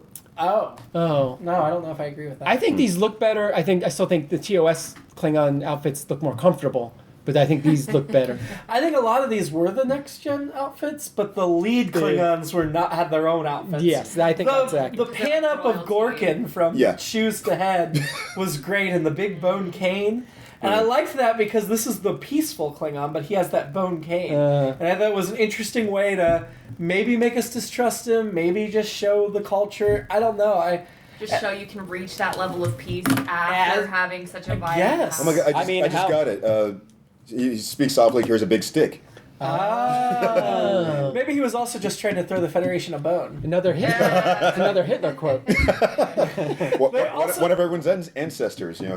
Did you like the Teddy Hitler Roosevelt. Did you like Azabor's look too, with the metal headband and everything? Uh-huh. I thought she was not. She didn't have the level of sexiness of a Lursa Beator, but Well, how could she? She's not the one who made out with Kirk, so she couldn't be that. that's true. I have another question That we from the saw. dinner. Yeah, you're That we right. saw. I have another question from the dinner. What would you guys consider the current day equivalent of Romulan ale? Absinthe, Whether it's for you or in absinthe general. before they made it Absinthe legal. back when Right. they- Before they Yeah. made it legal. Yeah. Jaeger. What even? Well, Jaeger's a good one. I have 151, which is now borderline illegal. They don't. You can't find it anymore. Really? Or Never paid Everclear. attention. I guess modern day would be actually Four Loco. Oh, Yeah. that's a good. Yeah, that's a good one too. That's a good one. Yeah. Fantastic. The other fashion note said, "Did you like Valeris's hair? It was weird. It was shaved on the sides." I'm into it. The longest eyebrows I've ever seen. Like they go up to the next generation, Could you even into the see 'em under undiscovered that country bag? beneath her bangs. I was gonna say, could you even see him underneath those bags? Was her hairband metal or plastic? Valeris's, I think, was plastic. I Looked think like a colander. Azabar's was metal. Colander. Yeah, yeah. She strains the spaghetti. They both the hairbands in this film. They came off of Yeah. the eyes and up to the hair. Yeah. You reminded me of something I didn't note, which was the sabotage callback. Sabotage. Sabotage. I mean, do you think that's what that was? That little No. pause and everything, and looking at the screen, and it was like she hadn't been giving us. I Something want to there. believe it was, but yeah. Sabotage, she said. So, Sabotage. but yeah, didn't do the Taj. So the attack happens on Gorkin's ship. Why don't they just vaporize the Klingons they're trying to kill to ensure that they die? Oh, you're right. Because they wanted people to see it. know that it happened. Everything on Star Trek, though, they always vaporize if you're killing. Well, I What- think that generally speaking, Klingon and Romulan weapons and stuff like that, those tend to vaporize enemies, whereas Starfleet issue hand They arms have tend different to. settings. Yeah. I think we've seen they can vaporize. I'm sure it's happened, but I think the balance of incidents we've seen wouldn't lead you to Why expect leave any that. survivors? Well, Yeah. they wanted witnesses They wanted people to see implicate it, them. yeah. Look at these uniforms. true. They showed up. Tell But them then- what you saw here. Yeah. We did have somebody on the Enterprise pose the exact same question about the saboteurs. Like, why didn't they just vaporize them? Well, on the Enterprise, the alarms would have went off. But if the alarms went off on the Klingon ship, yeah, they already know they're being Right. attacked, so it doesn't really matter. So, I don't understand why Daft Punk wanted all those Klingons dead. That was what I could not understand. I mean, they're daft. It's right in the name. Someone should really edit it with like Daft Punk lyrics. That would sound like that whole All right, thing. but as far as the vaporization, so it didn't even look like they were phasers in the same way that we normally see them work. no, so- they were the movie Weird. phasers. But I mean, it looked like they were doing piercing damage instead of some sort of energy. Oh, Yeah. right, right. Yeah, they had them Well- on some different settings or something. Puree. Was that supposed to be stealth? I don't know. That's what I'm saying. They didn't act like phasers that we've seen before. I mean, they were clearly the same phasers. They just changed. Yeah. But did it not make for a really striking visual? You know, everybody It flipping around did. with the Yeah. blood Oh, globs just absolutely. floating That's around. not my Like, complaint. would it See be the too bold to chocolate call that stick iconic? out. Yep. No, I don't think that's cool. I think it is iconic. Absolutely. Well, this is my first time seeing it, so yeah, I guess it feels too soon to me. But The scene where they're getting ready to fire on the Enterprise, though, and Kirk just surrenders. Man, that's why he's Kirk. That's why he's the man. Like, everybody's like, Ray Shields, Captain? Ray Shields! Ray? No, we're going to surrender. Because that was the only play. If they'd raised Shields, they'd been in a firefight to the death. Yeah. He made the right call in the right moment, but nobody else would have made that call except for maybe Spock. At the cost of his own life. Shields? Yes. Raise them. Ray Shields? And see, that's a primary thing in this. After Kirk and McCoy are arrested, everybody's willing to sacrifice them. And honestly, except for Spock. And I think Kirk doesn't want to be sacrificed because he wants to save the day knowing there's still danger out there. But if there wasn't still danger out there, I think he'd be willing to sacrifice himself. Because even the Federation president, who knows Kirk didn't do it, is like, yeah, but if we don't let him take the fall, it's war. And we can't have that. So let's sacrifice these two men for the good of billions. And that makes sense. Like, I love political intrigue and I love those kind of moral quandaries. But yeah, you could argue that Spock did the wrong thing by rescuing them and threatening intergalactic peace. Not for the first time. They time. didn't know that there was still someone out there looking to assassinate the daughter. Yeah. Or Well, the- I think Spock would have figured that out logically, because logically, you know. But yeah, when Spock rescued Kirk, he should have been like, we're even now, so we're done. Honestly, you should have let him die first and then brought him back just to kind of flex. McCoy, man, he doesn't try any new futuristic medical techniques. He just pounds on it. I wrote that down. Are there no advances in CPR in the 300 years? Or Well, he I guess doesn't know. 250 He doesn't years? know the genetic strap. When we started this podcast, it was 300 years in the future. Now it's 250 It's years crazy in that the future. even the movie, because he does chest compressions and mouth to mouth, there's even been medical progression since the movie came out. Right. Now you don't do mouth to mouth anymore. Yeah. Oh, really? Yeah. Or My, He just wanted to make out Gork. Wait, what do you do instead, or what? It's what just happens? just the chest compression. Like for even for like drowning or something. Huh. Yep. Yeah. I like that you said "man" about McCoy because I wrote down. I love it whenever he ends a sentence with "man," like "Good God, man!" or blah, blah. He did it like 3 times in this movie. I just love it. Just adding that "man." It's a very 60s, 70s kind of thing that still survives in the future, and I appreciate that. I love it. And of course, Gorkin's final words really set up the rest of the film. Like, don't let it end this way. And that just, I think, proves how sincere he was. And Keith and I both recognize that from a song. It's from Don't leave me this way. It's from "Don't Let It End" from the classic 6 album, Mr. Roboto. Oh, that is not what I was thinking of the disco song. not the exact words, but yeah. I'm really glad both your minds went to the lyrics. I think that exact line you shouted out, where Gorkon pulls Kirk down toward him and says that, like, I think that's the crux of Kirk's arc in the movie. Yeah. Because it's not simply a personal journey he's on with his relationship with the Klingons. It's not just that they killed his son, but his professional arc too. Just all the 3 seasons of the TV show, almost every original series movie, he's trying to go about his business, and the Klingons are always trying to ruin his day. Yeah. Just battle after battle. He tries to reason with them, but they always just want the glory of the victory. He just knows that he's not reasonable people. And we see that even kind of in microcosm in the 3rd Star Trek film, after David's dead, I have had enough of you. Yeah. And that is basically when he's had enough of Klingons, Yeah. I feel like. And then when he sees Gorkon, in his dying moments, reveal his true character was, I want this to work for all of us, not just glory for the Klingons. Don't let it end this way. Then he recognizes there is something in the Klingon people. It's not just the people I met on the front lines. There's something I can work with here. Yeah.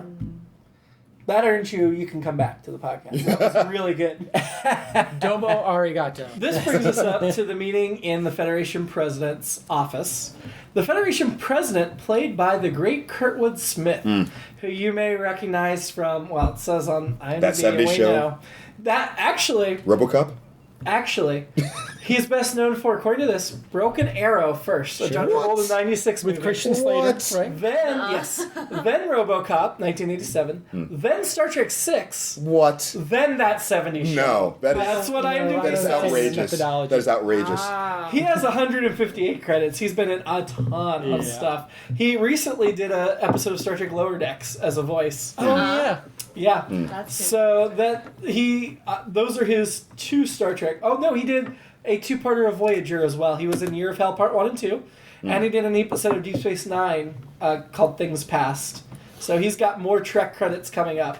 He looked like an Oompa Loompa crossed with Dr. Fu Manchu. Definitely right, Fu Manchu vibes. Is this the That's first amazing. time we see a president of the Federation? I think so, because we know that Starfleet is the military branch of the Federation, but this is the civilian leadership. I thought he was a Klingon or something. I thought he was too. And, You're all blowing my mind right now. That makes so much more sense because he just sounded like Red Foreman essentially, rather than it's like okay, well.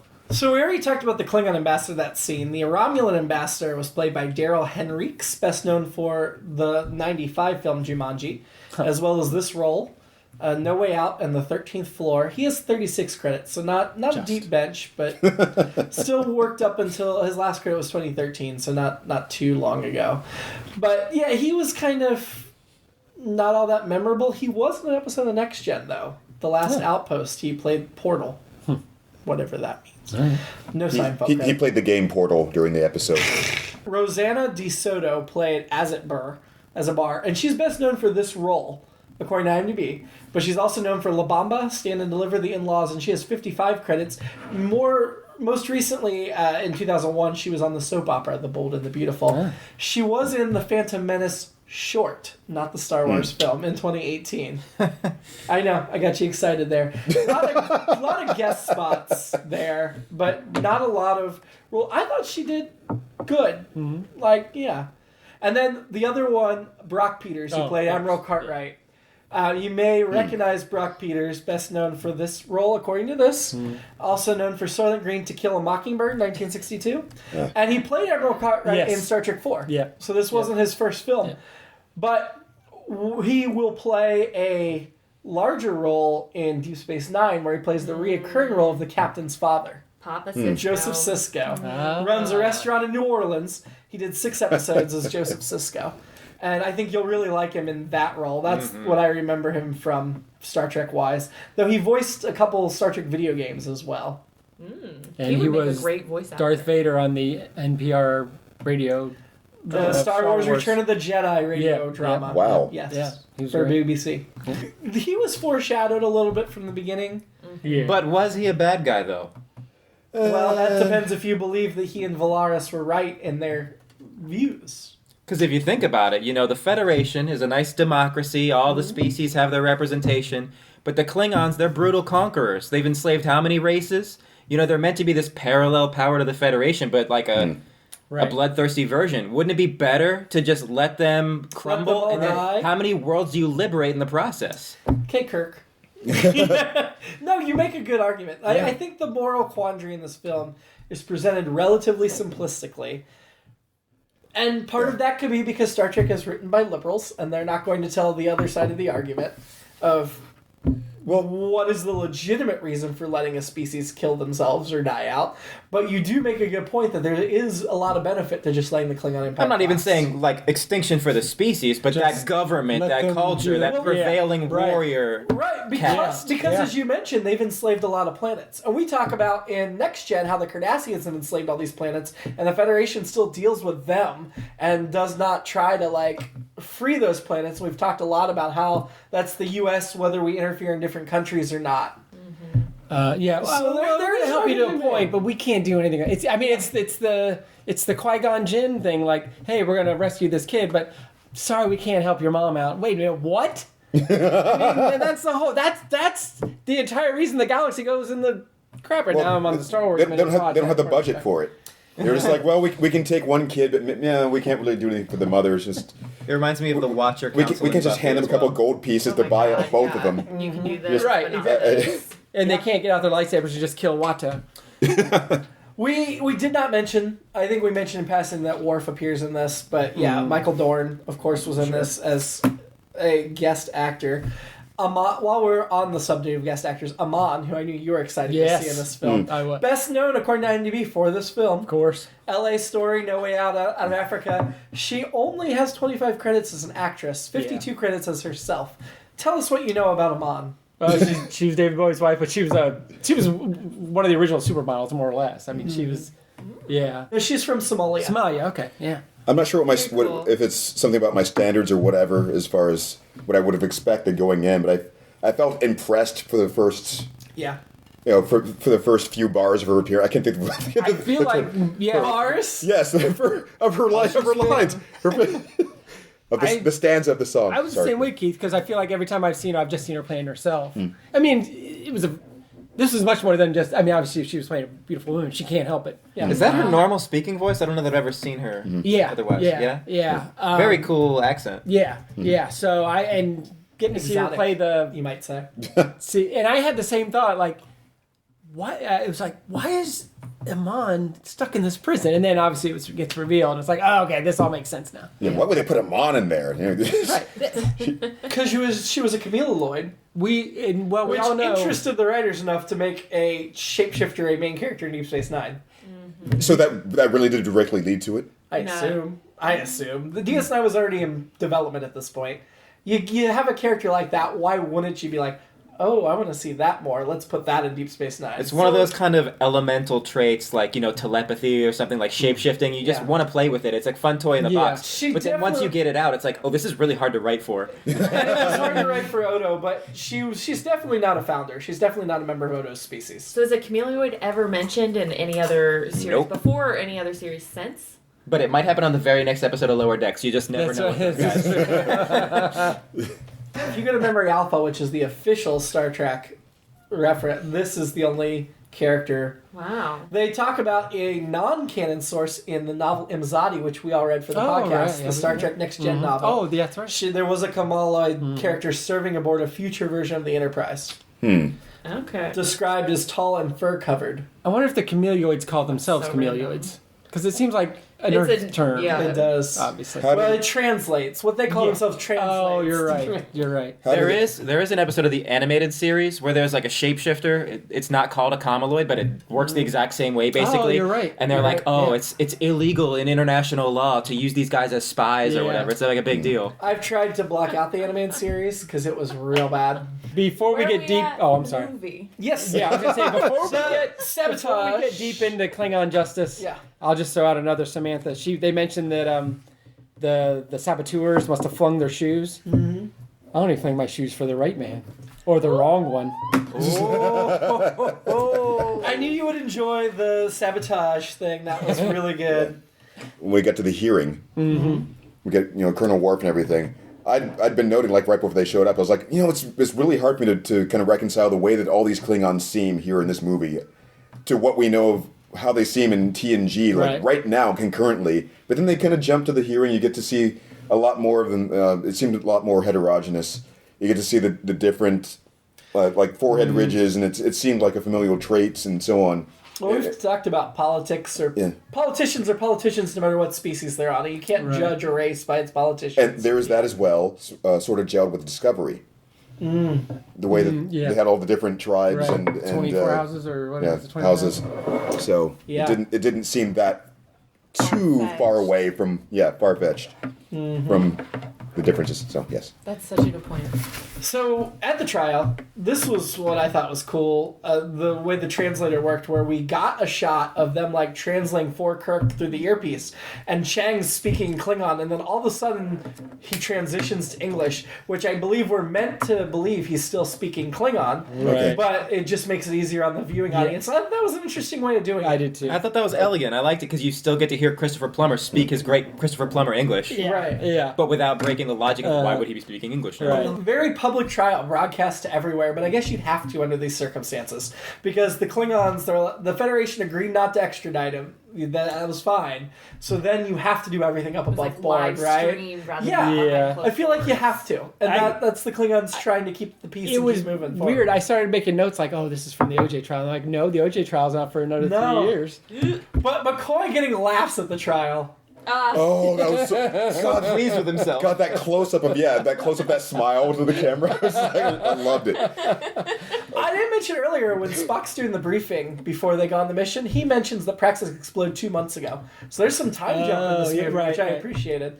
McCoy in the trial scene they've mentioned that he's been serving 27 years on the Enterprise. So we know they did a 5-year mission. And he was not there when they started the 5-year mission. You remember there was another doctor, so he joined shortly into the 5-year mission. And then supposedly they did another 5-year mission, like after the motion picture. So that means there's still been like another 17 years of them from like the motion picture to of all this. They spent a lot of years together that we didn't necessarily see much of.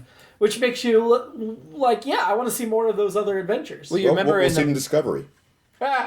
remember in the motion that's picture Creed. when they like pull him out of retirement and he's got like the hippie chains and the all the chest hair sticking out of his uniform. And, like clearly, you seem like you've been out of Starfleet for a while. I wonder if that's included in the 27 or if that's even probably tacked on. Probably because Kirk was promoted and Spock went to Vulcan, and none of them were actually serving together. Wait, what? So he's probably just saying from the beginning. Yeah. They all only took a couple years. It was a couple year hiatus. Kirk was promoted? Yeah, he was an admiral. I know what you're doing. I know what you're doing. I love when you get me to that extent where you seem so sincere. I like that they mentioned Kirk's demotion in the trial to tie into the other film. But man, when they talked about McCoy operating while drunk and his hands shaking, did you not feel terrible for the man? Yeah. Because that's not good medical practice, but at the same time, it's like, in that situation, what's he going to do? Just stand there and watch him die? Especially when you think back to, like, well, what is the equivalent of Romulan ale? Is it Four Loko? Because that's, like, insane. Well, kind of insane. and I'll get into part of my legal issues with it. So the Klingon courts have an incompetent standard versus a negligent standard. First of all, whatever. I still, that's a bad standard. Yeah, it probably is a bad standard, but, that goes more to the medical boards and all that kind of stuff. So that's one thing. And lots of incompetent people could be negligent. But also, those guys in the room, including Plummer, they knew he was drunk. So you can't use that as an argument because then you're indicting yourself. Yeah. So he should also he's indicting himself. Flimsy to that me. his recollection of what happened, it couldn't even stand up. Exactly, yeah, and Nice. that's even more. One, you drank the Romulan ale, and even if you didn't, you knew he did, and you're like, okay, that's to go to another legal thing that I know about, one of the few. So there's an ongoing argument now where what happens lots of times, and it's still probably happening, where cops will follow a guy, they'll see somebody come out of a bar, get in a car, see them drop their keys or whatever, and know they're drunk.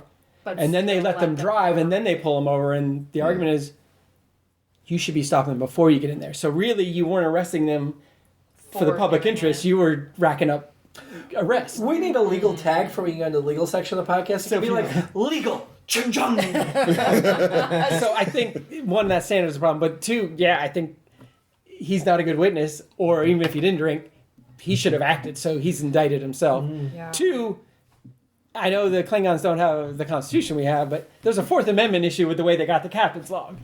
Ooh. And one, and two, the defense team get all the evidence. The prosecution doesn't get all the evidence in a criminal case. Again, I'm talking specifically our system. Right. So they shouldn't be surprised with that information. Yeah. The note there. Except to the use of circular sands. Yes, that was your big legal issue. Just the setup of the courtroom, that circular thing. That's very like Intimidating? prejudiciary in a way. It's like the jury sees that and they're like, these guys have to be guilty. Look at this thing. And where's Samuel T. Cogley? He needed to be. That's who I What a wanted. great cameo that would have been. It would have been great. That would have been so good. So, Piglet, right? That's Piglet, right? and also, is there no system of appeals in the Klingon? No. I mean, File an appeal, please. for death penalty or even But the appeal would be to Azerbaija, and she's not going to overrule. So. It's so quick how it all happened. It's like, Right, well, it just yeah. happened, and now we're in court, and now you're in prison. I will give them that. It is swift justice. It is Well, it's Swift. So we got a It couple. is swift. Yeah, you're right. Maybe think of a couple of things there with Stephen's points. So maybe it's a translator issue or something, but they were throwing. Of course, the way the movie's written, it's written by American people. They're going to probably draw from the way they understand the legal system here. Right. But we're led to make a lot of assumptions about how things should work based upon the rules, because they're using a lot of terms that we would hear and go, oh, well, that must mean they do this. And so who knows what they would really have to do, I guess. But Not a lot of evidence. Not a lot of evidence, really. It was very... Is this a commentary on the Soviet justice system? Oh, Could be that's a as good well. point. That's a good point. And Sent them to the gulag. And I've said before, Siberia. Yeah, Right there. I don't know. always in Klingon trials, I don't know why the prosecutor also ends up being a witness. That is a bad system. If anything, bad we're system. lucky they have a justice system at all. It's just not just summary execution. Trial by combat or something. Right. So, I was going to say just about Sabrina mentioned something or called back to something we were saying earlier about the equivalent of what Romulan ale would even be. It's kind of weird because it's probably not banned because it's more alcoholic or dangerous. It's just more like an embargo thing, right? It's sort of like a Cuban cigar. Good Probably. point. But Right. the real reason why they're bringing that up is to set him up for the incompetence. Yeah. And, Yeah, that's what they call a Romulan fail. I thought it was very interesting how involved the Romulans were in this plot. At this point, it's like the galaxy's 3 powers. Yeah. You have the Federation, Klingons, and Romulans. And if this is a big thing between the Federation and the Klingons, the Romulans got to be involved. I thought the Romulans were going to be the guys who were shooting, and they said bird of prey, which to me, bird of prey to me is the Romulan. Yes, but the Klingons had bird of prey. Klingon bird. Yeah. The Klingon bird of prey. I want to know. reject that. I know, but the rest of Star Trek, Klingons had bird of prey. I It really know. builds off of Star Trek 5 where we have the same 3 powers. I mean, So it's why Nixon went to China. it is. It is literally why Nixon went to China. I thought who they chose to do the reaction shots of the courtroom were interesting. We got a shot of Rand crying, which Sure. good. She doesn't have Gets much a to do in moment, this film, right. so give her this payoff moment. She always had a thing for him too, so Oh, she would be yes. especially sad to see him. Before we get too far with it, Cartwright had a reaction shot, and Cartwright was not important to this film. Other than Right. he was at the beginning and he's at Right. the end because he's a traitor. Right. So that should have been a clue in if you're just thinking from a logical perspective. If you're deducing, as Sherlock Holmes would say. Yeah, as if our only they ancestors would had- say. I'm human, so I don't use logic. Oh, okay. You get Spock deducing the ship can fire when cloaked, which I felt was a little bit of a stretch. I did like that Valeris helped him figure that out, and every deduction scene of him figuring things out, she was there and helping. part of it. I don't feel like she helped more than she had to. In retrospect, knowing that she's the villain, I feel like every time she deduced something, it was like, well, he's going to think I'm a big failure if I don't figure this out, because he already knows and he's just given me the opportunity, so I have to say it. And I felt like that was just her playing along. And, Otherwise. and even you can usually use the truth to guide in a certain direction. Sure. Sure. And I think Especially- she tried to, especially with the where they found the uniforms. They're like, oh, it's these 2, and then she killed those 2, and yeah. I thought was of that. surprised that they hadn't shown up sooner, and that was a Godfather Part 2 thing. It was like, because, Oh, the assassins. spoiler alert, yeah, the assassins, Okay. because in Godfather Part 2, the guys who try to put the hit on Michael and his wife and kids are, as soon as they tell him, Michael's like, they're dead. They're like, those guys, they're like, let's find them. We're going to find them. He's like, they're already dead. I mean, they were definitely the bros of the ship, right? That's why she sought them out. They were the bros. Were they Yeah. the same 2 who had those comments to say after the Klingons left Yes. the ship? Oh, I didn't make that connection. Good call. What was it now? No, they They were were the the- ones who said the racist comments after And, the and Klingons. her line is, Yeah. "You gentlemen have work to do. Get to it." Oh my God! Which Yes. it seems like she's chastising them, but which is really giving them an order. Oh my God! I have not caught that in how many viewings. Thank you. Very good. Amazing. Yeah, and from their perspective as junior Changes officers, everything. she's a She's in officer, charge. and it's coming from the Admiral Cartwright. So of course, if they already agree with the orders anyway, It's they a picked real the right. shame they got killed. Is it? Because then they had a case like, hey, I was following these orders. I mean, did that work for the Nazis that were tried after? Just saying. Fair enough. I was doing mass murder on someone else's suggestion. So, I mean, I only whose stormed. fault is it really? I only stormed the Capitol on January 6th because President Trump told me to. She killed them, right? Fair point. Yeah. She did. Yeah, Yeah, you she's heard. definitely the one that stunned them Covering at close her range. tracks. Those are things I hadn't really processed until we're talking about them now. And so I for that quick flash shot of them, I thought that one of them was the guy with the feet that wouldn't have fit the boots. No. Oh. No, Dax. Similar face Yeah. and head. Dax, who has no relation to the Dax on Deep Space Nine, just the same. that we know Yeah. of.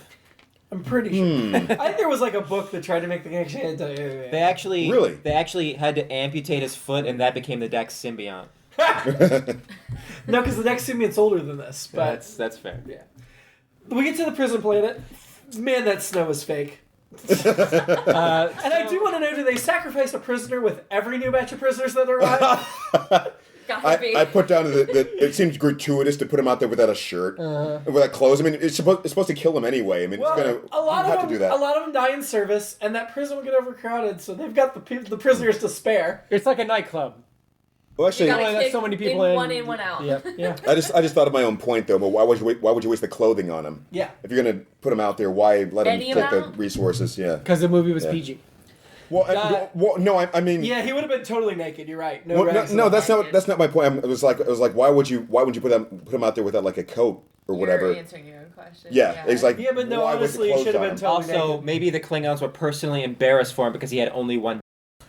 I thought the prison dogs looked super fake. Yeah. And I thought they were a throwback to the Enemy Within dogs, or the Enemy Within yeah, dog. with You the little remember? horn. Yeah, which A little bit. Which- They were somewhat Just- similar, but not just Somewhat to- less adorable. just to drive home that illusion more, we get the two Kirks not long after, Oh. and Keith knew it was gonna be. No, I was that. We were like, there were it's not gonna happen. Shoot him! No, shoot him! A couple of times during this, I think I've made those kinds of jokes or references without realizing that's what was going to happen. I thought that was so weird. That was. Yeah. I don't know if that's a testament to how good or bad the writing was, or just if there's some callbacks they're making that I was anticipating without realizing it. But Or subconscious. And I love Yeah. how you say how good or bad the writing was, Right. because really, if anything, for me, that's a hallmark of this movie. Like so many of the things from, the kind of arch sleuthing to the mock trial to all the very thick, almost too thick Cold War parallels to Kirk making out with a shape-shifting alien that later transforms into himself. It's all almost too broad, yet damned if every single one of those things doesn't work. Yes. right, exactly, yes. Yeah. This is one of my novel notes I saved. In the battle where Kirk's versing Kirk, as she's shapeshifting, at one point she changes into a giant jaw. Just basically a jaw. And then another point she's like a tentacle monster with all these tentacles. Oh my And I'm like, god. of course the book or the script's gonna have more Right. ambitious. Because they've got the things. budget Yeah. for that. You're right. Guys, listen, please tell Marianne about the tentacle monster. That'll make her miss having been on this even more. But That's really the book, though. You're right though. If you explain somebody this movie, yeah, does this and then this happens and then this happens, they'd be like, "Thank you, 5-year-old," but I'm not going to watch this movie. But you're right, it actually works. Really, pull it what off. better way to send them off? Because there was Yeah. always a show that just always would go there. Right. Yeah. You know? My favorite part about the fight scene, I got a lot of notes before the fight scene, we'll back up a second, Yeah. but McCoy getting knocked out immediately and then waking up just to be rolled over Oh, I mean, it's funny. was really funny. Shouldn't there have been more Klingons in that prison? It's a Klingon prison, right? No, but they talked about being the alien graveyard, is where they send the alien prisoners. Alien to who? To Klingons. To the Klingons. And I Yes, there we are. think Klingons choose death over imprisonment every time. Oh, you're Sure. It's the That's a good honorable point. thing to do. Right, yeah. Yeah, well, there were. I was jaywalking. There were a couple Kill me. Klingon prisoners in the Help prison. me. There were a couple, but There were I a was couple. like, yeah, that's very dishonorable to be there. And the one Honorable. alien that Kirk fought, as you pointed out, Sabrina, it looked like a Jemadar a little bit. Oh my god, the Yeah. little bumpy What is it? The tails. bumpy stuff. The The guy Jemadar, who one was of the main bad guy villains in DS9. The guy who was blue. Was definitely like, not. very- And I might not- I Jemadars might are not gray. Find out when you're older. And of course, there'd be no reason to see a Jemadar Just here. the So texture it's was- just the texture was similar. Yeah. My thought was he looked like a demon from like Buffy or like Joss Whedon stuff or like my from God, Angel. for Absolutely. Especially like Lorne. I But agree. definitely a Yeah. makeup job that would be No, worth isn't- reusing later on. That's a shame that we'll never see more of that race. Striking. Jumping back a bit as they're doing the investigation, and Valeris is just demonstrating that the phaser on Vaporize on Kill sets off the alarm. It vaporized the pot and the mashed potatoes were still on the stove, which I don't feel like makes sense because if you vaporize a person, like their heart and lungs still stay. Well, she had it set for metal and not potato or something. She Oh, like I thought filtered she out had potato. it. I just thought that was really funny. Well, from now on, whenever they go into battle, they should coat themselves in mashed potatoes. There you I go. was gonna say she had it set for "Do not kill mashed potatoes." I think she also says in that part she says a lie, which this is another Samantha. A lie. What about a lay? She seems real excited to lie, like it might be a turn on for her. Like, oh, lie to me, baby, lie to me.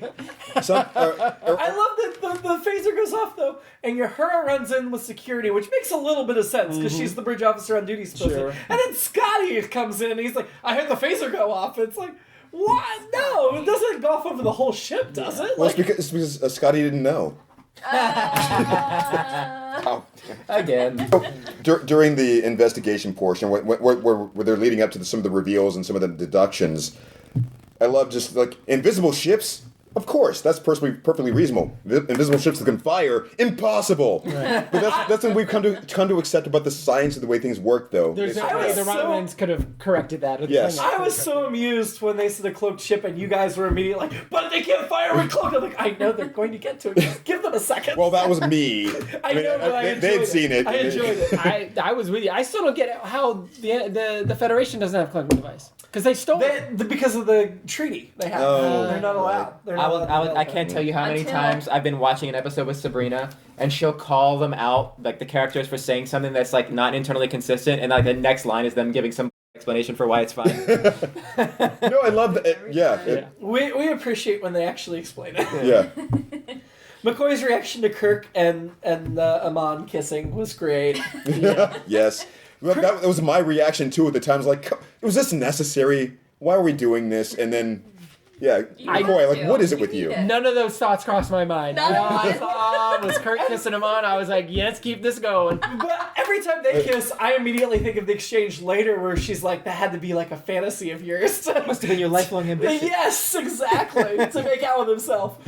And I feel like Kirk probably would have. Did she say that? Yes. That's a great meta my one, God. too. Like, Shatner would love to be Yes. making out with Shatner. Yeah. So we get to the Christian Slater scene. Interesting story about Christian Slater, who we didn't mention during the guest stars earlier. Best known for, according to IMDb, True Romance, Very Bad Things, Mr. Robot, Broken Arrow. Okay. Heathers, I would have put it in. I would have thrown Heathers. Probably Heathers, would be a good one. But he apparently... I would throw cuffs in there. Yeah. No, that's a... Pump up the volume. He's got...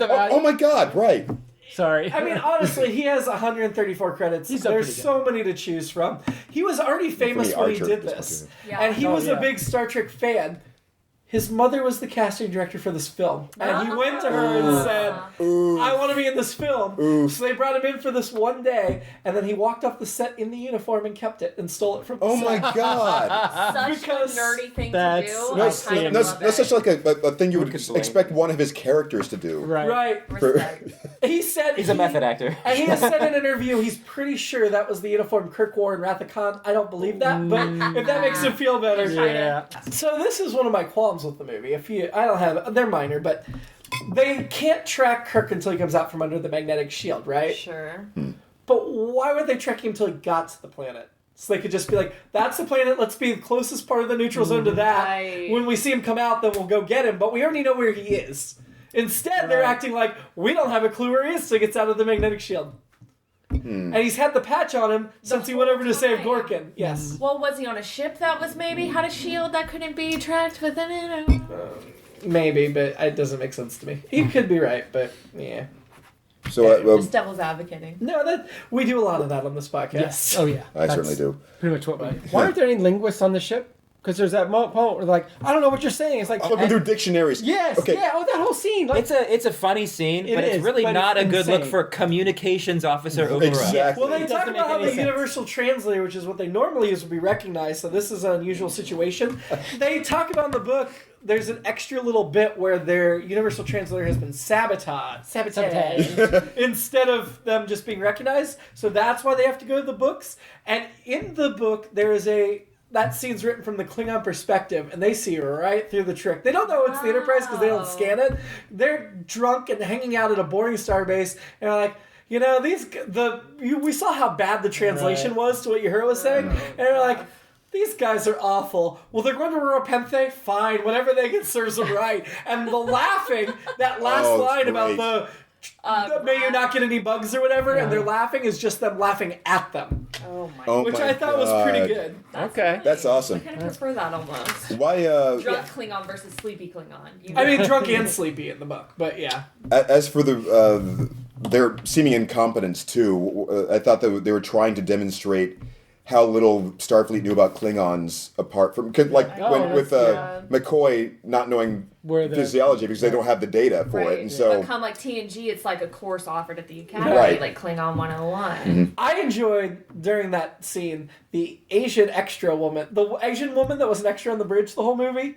When the Klingon starts laughing, she's like that was her only bit in the movie is you got to get them to laugh, and she's going like this before everybody else laughs. That was in her Oscar reel. Oh, it was so good. so for the It was podcast. so good. I love her for that moment. For the podcast audience, Jimmy is gesturing emphatically with his arms upward. Thank you, Keith. Yes, I forget, hands, this is not a pumping. visual medium. Yes.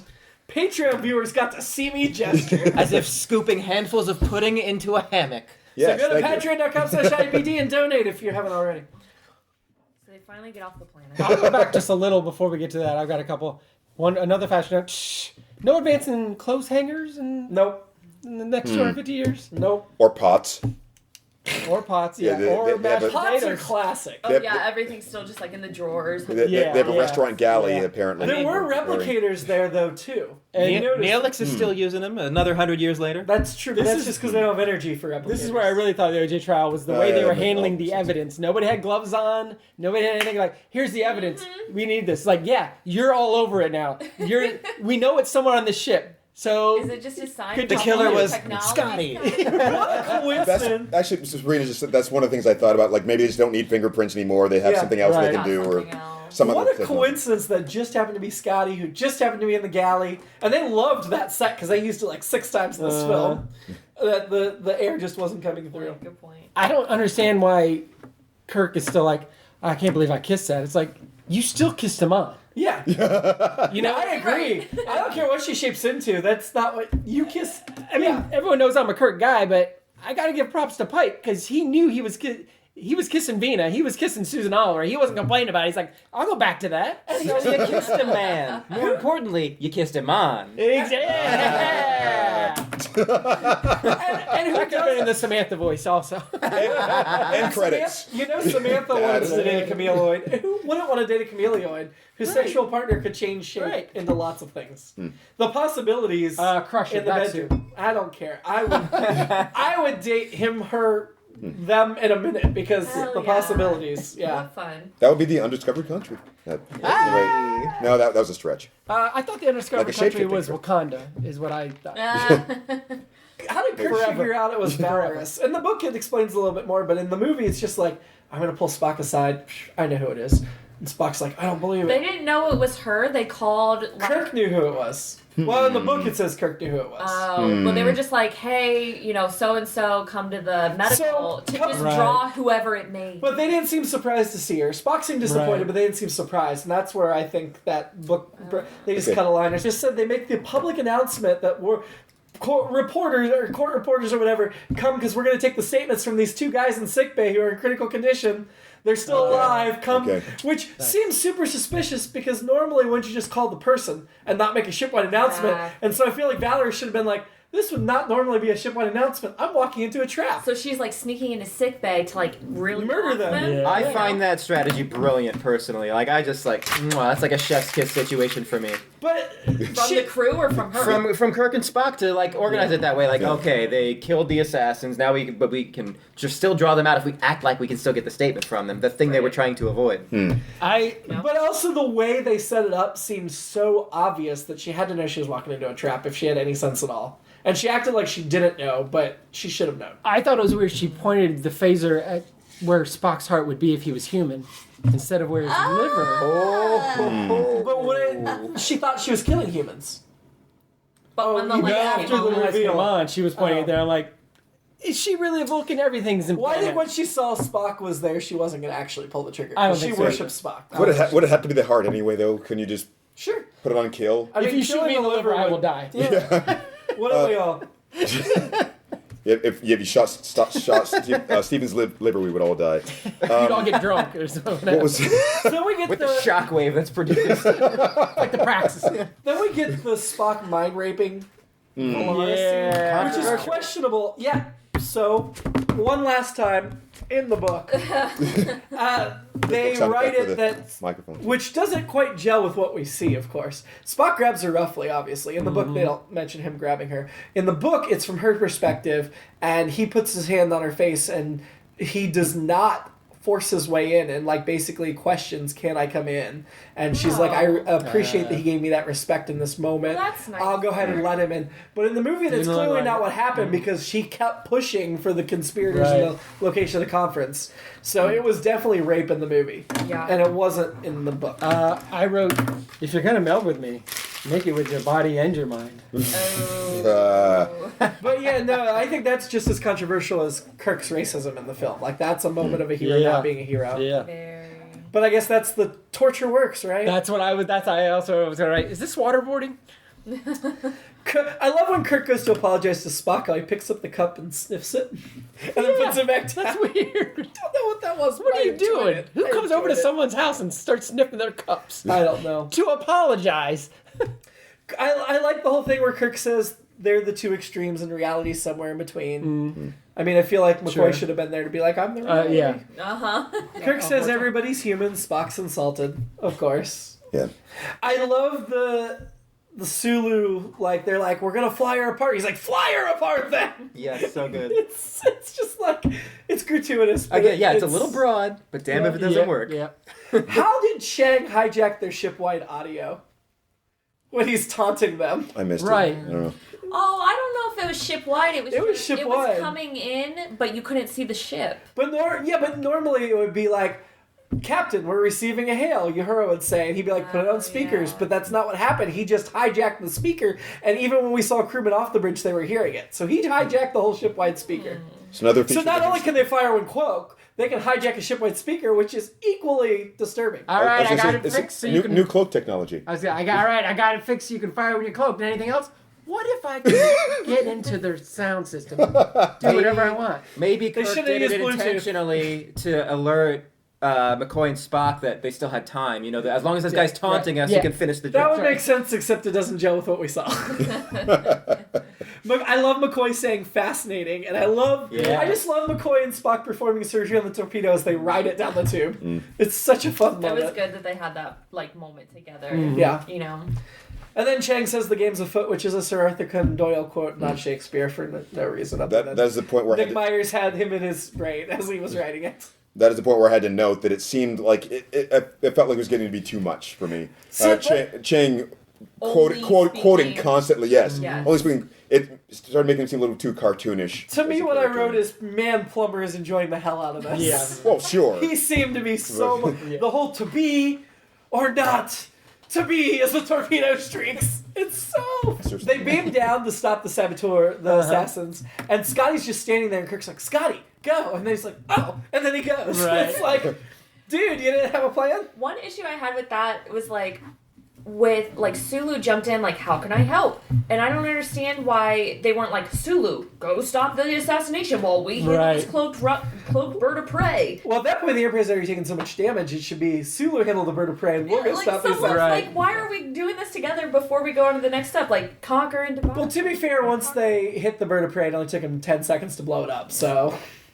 And then how long to get to it. I like McCoy's line, "Arrest yourself." Arrest him. Arrest That was yourself. Spock. That was Spock. What? Oh. That was Spock who said "arrest That's yourself." mind blowing. No, you couldn't see his face, but I know How from the book it illogical was is Spock. that? It's a sick. Arresting It's a sick yourself? burn. I don't think it even sounded like his Especially, voice, did it? I mean, That's what I In the book said it was Spock. I think it was Spock. A We lot didn't of people see. that might have come off as lame, but if Spock says that to you, you know you just got dunked all over. What I love though is then they're all applauding and Kirk's on the stage all triumphant, and then Sulu comes up and steps on the stage to his side, which makes sense because he was the other captain that helped. And then the only other person that gets up there, Scotty, comes up. I threw the guy out the window. In his little vest with his like pocket protector. That moment was kind of like frustrating because like everyone just starts clapping. Who knows what just happened? Right. Why are you applauding? Yeah. You didn't know Yeah. what was going on because Wait. no one said anything. What's going on? It was a quiet exchange Yeah. and like barely any information exchange. We go back to the We're almost bridge, there. and because it's the end of the film, all six get some lines. Then we go to Sulu to say goodbye, and then back to all six getting a line again because it's like this is the end of all of it. Spock, I love that. If I were human, I would say, "Go to hell." If I were human. And then we get the last literature reference, the Peter Pan, second star to the right, straight on to morning. I mean, I know they're only delaying it slightly, but they're not ready to go home. They got 3 months to retirement. Yeah. They're going to have a little bit more fun. Joyride. And I think at this point, nobody's going to do anything to them. Like, they know they have carte blanche. We can go fly around for a month. They're not going to say anything. They're just going to go to planets where people need physicals and just ride it out that way. And Valeris is just down in the brig the whole time going, is anybody ever going to take me to jail, or am I just going to sit here? So I appreciated at the time that Sean pointed out what the reference was from, because it was completely lost on me, and Sabrina made a very good point at the time, too, about the Never Never Land. Yeah. And, that they're not ready to grow up. Yeah. Just wants to stay. Then the last shot is the 6 main characters are still on the Enterprise on the bridge, and they're the only ones on the bridge. We've had so many extras on the bridge the entire film, and then we get to the end of the film and there's no extras, which doesn't make any sense, except you really like just that last shot of the 6. They're around the part of the bridge you can't see. That's where they I really feel like at that point, Uhura should hold up a picture of Sulu. Aww. But we did get a nice shot of Sulu as captain with his whole... Yeah, that was cool. Yeah. Good. That was a nice one. My last fashion note is there. Fashion. The return of Uhura's legs. Right. Which was we saw always nice to we see. saw them in a lot more in the last film. That's true.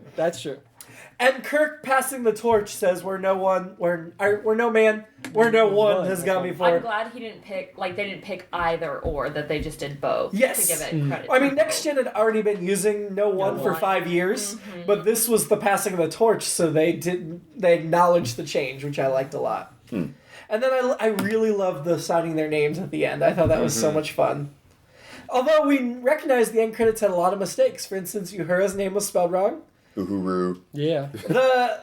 Janice Rand was just credited as Excelsior Communications Officer, which is bullcrap for her. Slap in the face. And same thing, Colonel Worf was just credited as Klingon Defense Officer, even though he was named in the film. Maybe that's just in case they made the credits, just in case they wanted to go back and be actually, we don't want to say that this is Worf, you know?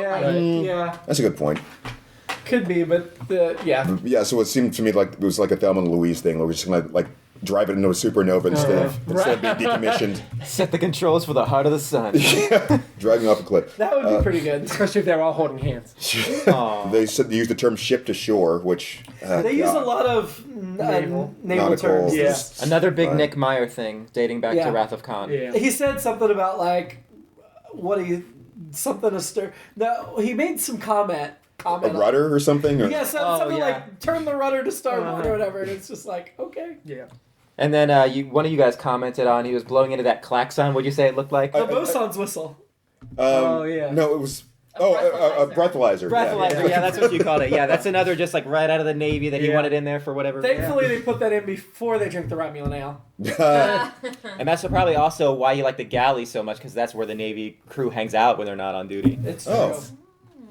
Didn't know that. One of these is like an alternate episode, which was the canon is now that Kirk is actually the shapeshifter. Every time we see him after this. They shot the wrong one. Yeah. No, they shot because the leg chains. The leg chains gave him away. Right. Oh. They knew they were killing this. Oh. They knew they were killing the non-Kirk. No witnesses. Still, they could have gotten it wrong. That was just the shapeshifter could shapeshift the clothes, but not the chains. Well, she didn't add chains because that would have impeded her fight ability. Oh, that's a good point. My last one is, at some point, Samantha says, not Samantha. Laura says, just the prototype.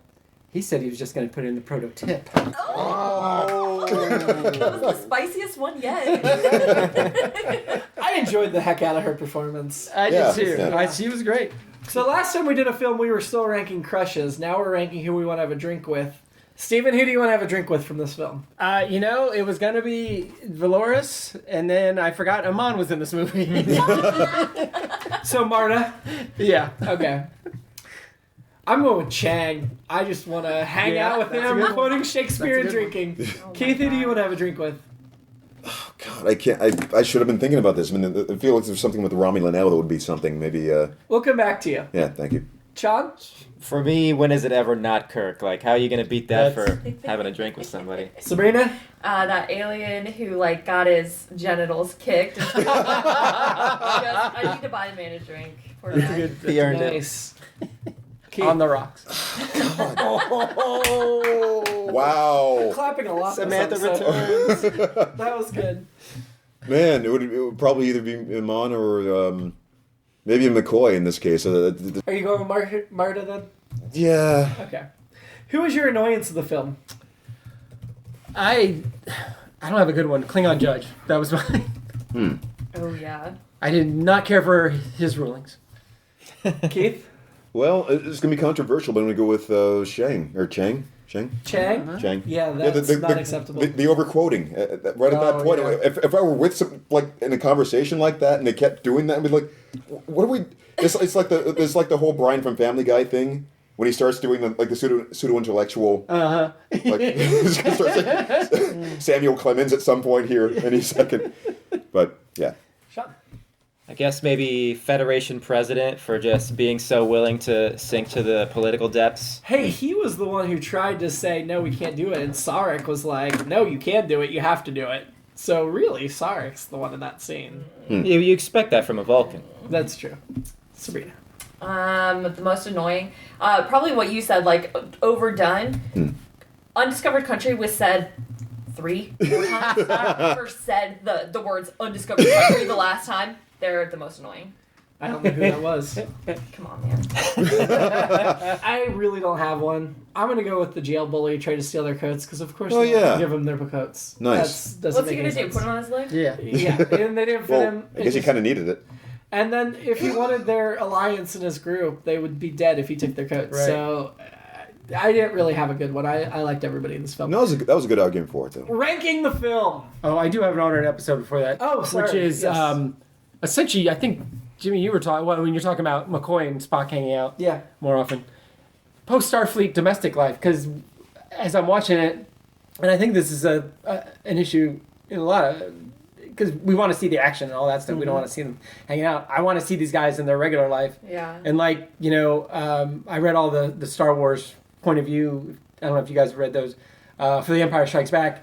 And the Star Wars Minute guys had the same comment, which is like, the idea of these stories is that it's people that are within the Star Wars scene somewhere in the background in their lives, but every one of them ended up being a bounty hunter, or they wanted to be a bounty hunter or something, rather than just somebody living their Chilling. life. Yeah. So not all of them, but a lot of them. So that would be the alternate episode I'd actually. But I did like this one. I think we get a glimpse of a couple of them From time to time. later, living little lives. Yeah. But yeah, that's a good one.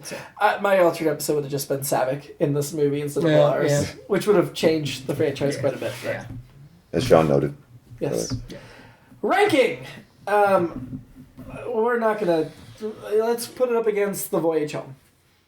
Better or worse than The Voyage Home? I prefer The Voyage Home, not because, this one's slacking, but just because that one is so hilarious and perfect. And unique. Yeah. I think in general I've tended to rank this number 2 and Voyage Home number 3, but at the moment, having just finished this, I agree with you. I think it should be I think it should go below The Voyage Home. Huh. I agree. Voyage Home's your overall favorite, yeah? Yeah. Oh, Wrath of Khan is number 1. We're not touching that. I agree That's with like you, a perfect but film. Sabrina's 4 till That's Voyage Home right now is in second place in in the my heart. films. Colleen loved It's a great film. it. Is. So below Voyage Home, and this was not me, we have Search for Spock ranked as that's number right. 3. Above, I guess. I mean, yeah. Yeah. I put it below. On this Really? one, yes. Wow. Wait, what? I go 2, 4, 3, 6. Oh, wow. Really? Yeah. I But thought those are all close to perfect movies for me. I really have nothing to complain about in any of them. I know people bag on 3 for various reasons, Well, I thought but I you just hated love 3. it. No, absolutely not. There's Okay. in these first 6 movies, I love them all. I don't like 3 that much. But I always consider 3 number 6 when I think of the 6, but we too. have it ranked number 4 now. because you and I have stronger feelings about The motion, The motion picture, picture which than we have most as number 5 of stronger 6. positive feelings. And Final about Frontier is number 6 of 6, which, yeah. But, yes. Yeah, so we'll rank this number 3 of 6. Next week, new ground. We're back to Next Generation. Geordi can barely curtail his enthusiasm in being able to test out a new theory of transportation as Worf's mother boards the Enterprise with his son, and news that Worf's We already earthly did it. parents can no longer care for him. Dun, dun, dun. Huh. You just... Sorry. We don't have time. Until next time, live long. And burn out and don't fade away. Unless you've already done it.